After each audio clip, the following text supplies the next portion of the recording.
Assalamualaikum warahmatullahi wabarakatuh.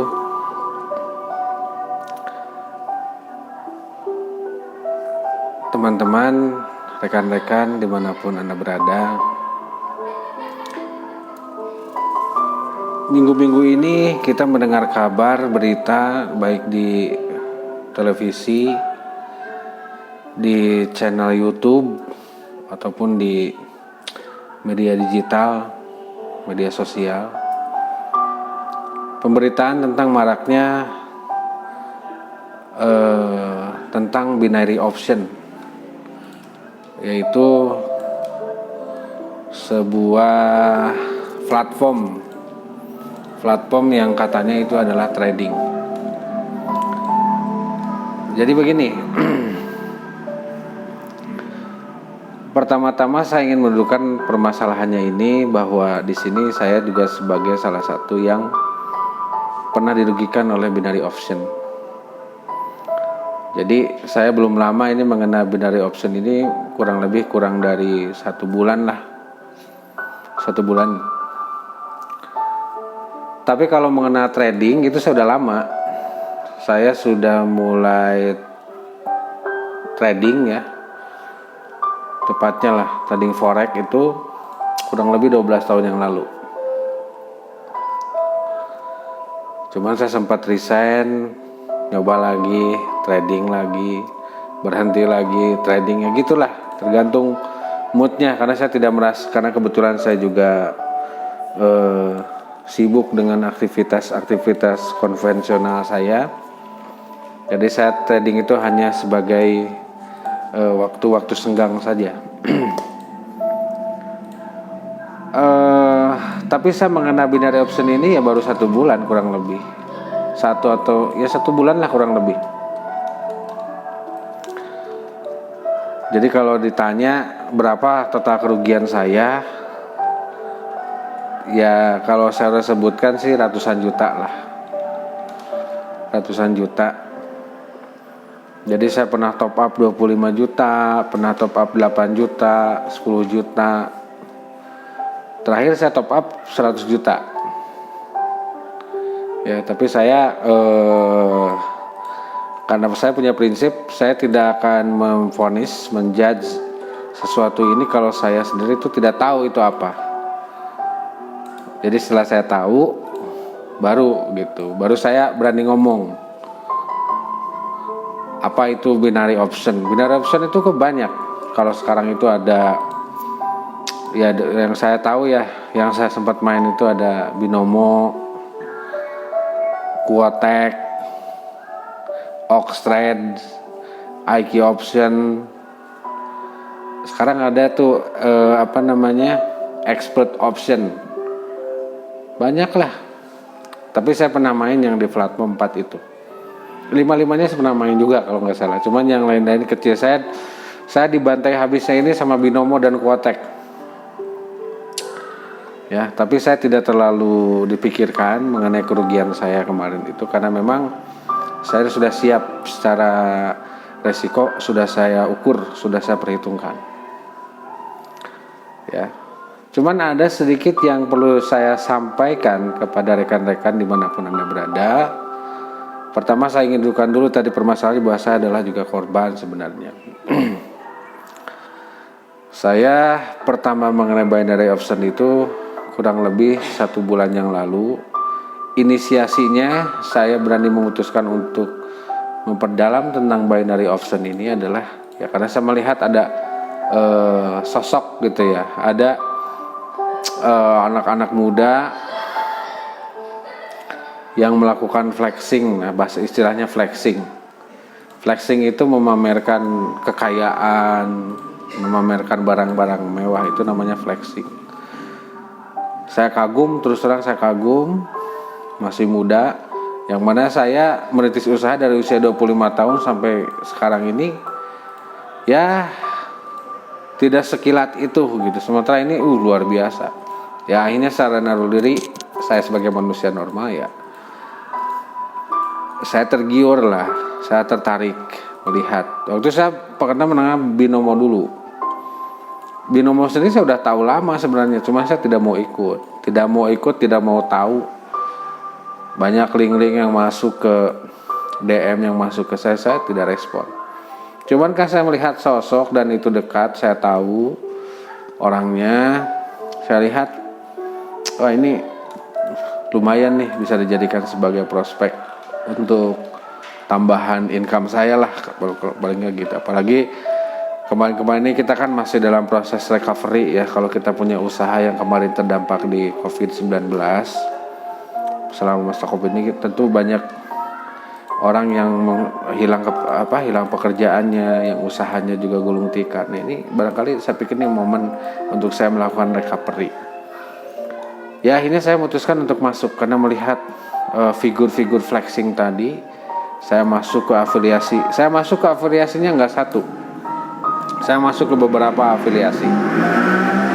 Ya, saya top up saldo minimal yang mereka tentukan, saya masuk, saya pelajari. Tapi terus terang, saya tidak lama masuk ke afiliasi. Saya ingin tahu aja bagaimana mereka menyampaikan edukasi. Karena tadi basic saya udah sedikitnya, literasi saya udah cukup lama saya mengenal dunia trading. Setelah saya pelajari, tidak usah sebutkan saya masuk ke grup-grup besar mana aja, ya, karena saya di sini tidak mau menyudutkan orang-orang itu. Tapi nanti kalian tahu sendiri bahwa pada akhirnya ya mereka memang harus bertanggung jawab dengan apa yang sudah mereka lakukan. Saya hanya masuk 1 kali terabar, lalu 2 kali terabar saya keluar, check out, langsung minta izin sama adminnya, mohon izin saya mau keluar dari grup ini. Ya, karena menurut saya ini grupnya adalah grup pembodohan.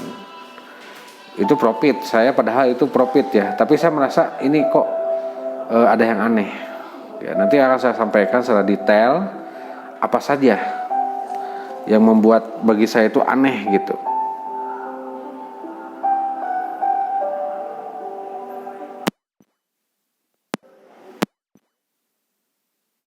Kita lanjut ya. Nah, begini. Sekarang yang sedang ramai dibicarakan adalah tentang sindikat afiliator, tentang trading binary option, afiliator binary option. Kita runut dulu masalahnya satu-satu. Tadi kebanyakan orang yang masuk pintu masuk pertamanya ketika dia memutuskan untuk mencoba binary option ini, atau judi binary option ini adalah dia melihat flexing, sosok-sosok yang mereka kagumi, ini filantropi, bagi-bagi duit, seolah-olah memang dia punya mesin fotokopinya duit atau pabrik duit gitu. Uang tuh dibagi-bagi sedemikian rupa. Giveaway, bagi-bagi langsung, rumah mewah, kendaraan mewah. Siapa yang tidak tertarik? Saya aja sebagai pengusaha konvensional itu saya tertarik. Apalagi anak-anak muda nih, karena mereka kan satu level, satu usia rata-rata dengan anak milenial lah. Apalagi milenial yang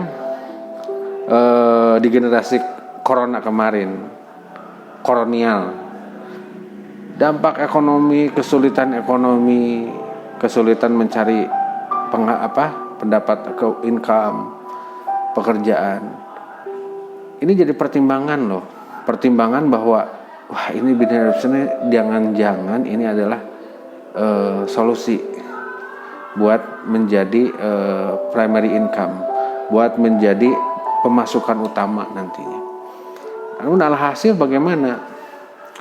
Mereka semuanya dibantai habis, saldonya ludes, mentalnya rusak. Intinya mereka rugi semuanya. Lalu siapa yang untung? Yang untung itu adalah afiliator. Nah, saya akan jelaskan nanti ya, karena saya pernah pura-pura menjadi afiliator. Jadi yang diomongin Master Gema 70%, dari keuntungan afiliator dari kerugian member itu emang benar. Di Quotek itu saya yang FTD-nya 10, karena waktu itu saya ingin tahu nih afiliator itu gimana sih cara kerjanya. Namun pada akhirnya memang saya diblokir ya. Jadi akun pertama saya isi 25 juta yang mau saya jadikan sebagai afiliator. Itu akun saya. Di bawahnya saya buat akun-akun karyawan saya. Terakhir ada akun istri saya buat. Nah itu yang saya top up 100 juta. Saya top up 100 juta. Yang karyawan saya top up 200 ribu sampai 1 juta. Itu untuk memenuhi syarat 10 FTD. Teman-teman tahu, ketika saya loss dari akun yang pertama yang 100 juta itu sama yang di bawah, kita punya bonus sebagai hasil. Waktu itu saya dapat 50% dari 10 FTD. Cuman tadi pada akhirnya saya diblokir. Nanti mungkin saya akan tunjukkan percakapan saya dengan admin Quotek ya, saya sebutin aja bahwa kerjasama dengan saya diputus karena diindikasikan saya melakukan kecurangan karena IV-nya mungkin sama. Memang saya menggunakan jaringan yang sama di sini. Ya saya pun menerima lah, walaupun itu bonus saya udah nyampe berapa juta ya, gede juga bonus saya.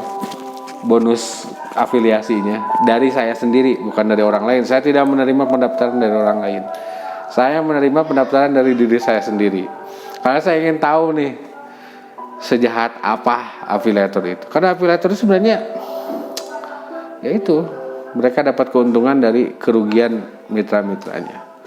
Memang ada bonus turnover tapi kecil. Di sana saya mulai yakin bahwa ini adalah pembodohan, ini adalah penipuan, ini adalah penjerumusan. Ya, kalau bagi saya sih simpel aja begini, rekan-rekan. Kalau memang ini adalah trading, ya kan kita semua udah tahu ya. Trading itu sebenarnya bukan tebak-tebakan. Emang ada aset yang diperjualbelikan. Contoh nih, ini MOS nih, misalkan nih MOS. Saya punya aset MOS. Saya jual MOS ini dengan harga 50.000. Saya beli MOS ini 35.000. Saya beli semurah-murahnya, jual dengan keuntungan yang sudah saya perhitungkan. Ini namanya jualan konvensional. Ada aset yang perjualkan apa? MOS. Ya, saya simpan misalkan sebulan kemudian harga MOS-nya ternyata naik jadi 50.000. Ya, saya karena ada apalah ini saya jual dapat keuntungan. Ini karena ada asetnya MOS. Nah sekarang ceritanya begini, lain ceritanya. Kalau misalkan Anda ada seorang yang menebak bahwa ini MOS ini 1 bulan ke depan naiknya kira-kira atau turun harganya. Ini namanya tebak-tebakan. Kalau ini harga MOS-nya naik, Anda kalau pasang taruhan naik, Anda menang. Kalau Anda pasang taruhan turun, Anda pasti kalah. Itu tebak-tebakan namanya, itu judi. Nah binary option itu adalah tebak-tebakan. Gak ada masalah bagi orang yang senang judi, gambling, menggunakan platform binary option tadi, dengan tegas menyatakan bahwa ini adalah judi. Itu tidak ada masalah karena semua orang suka investasi memang, tapi tidak semua orang suka judi, termasuk saya tidak menolak.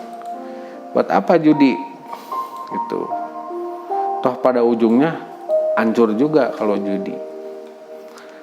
Nah, setelah saya tahu bahwa ini adalah judi, ya kita putuskan untuk berhenti. Kalau saya berhenti ya mudah saja, karena saya sudah yakin benar bahwa ini adalah judi, ya saya berhenti. Yang jadi masalah adalah sekarang tuh di video-video itu mereka dengan bangga, para afiliator ini menyatakan bahwa mereka itu kaya dari trading. Trading yang mereka maksud adalah trading di binary option. Perlu kalau teman-teman tahu bahwa binary option itu tidak ada yang legal di Indonesia. Tidak ada legal standingnya dari Bapepti ataupun dari OJK. Itu tidak ada. Artinya ini ilegal. Kalau Anda misalkan memperjuangkan barang ilegal, itu namanya adalah pelanggaran hukum. Anda bisa dituntut. Jadi jangan ngeles, memang ini ilegal, ini sudah sepakat ini ilegal. Pemerintah kita sudah beberapa kali memblokir, artinya memang melarang. Nah ini malah seolah-olah mengajak, mengiklankan. Inilah jahatnya yang mungkin dimaksud oleh rekan-rekan yang menolak atau apa istilahnya ya, yang mereka itu kecewa dengan afiliator binary option ini.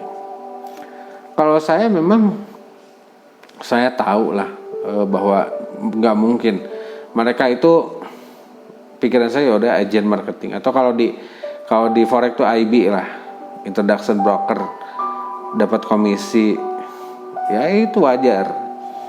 Tapi ini dapat komisinya dari loss.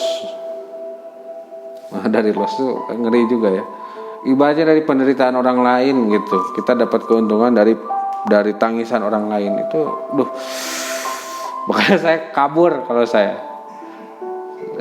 kabur, dan saya benar-benar saya nyoba daftar, saya baca, saya terjemahkan itu agreementnya. Aneh ya, agreement juga aneh. Pokoknya bener deh yang dikatakan ini. Yang kalau ada yang minta data-data di YouTube sekarang udah mulai ada yang dibuka tuh data-datanya. Jadi gini, maksud saya membuat video ini rekan-rekan, ini adalah bentuk kekhawatiran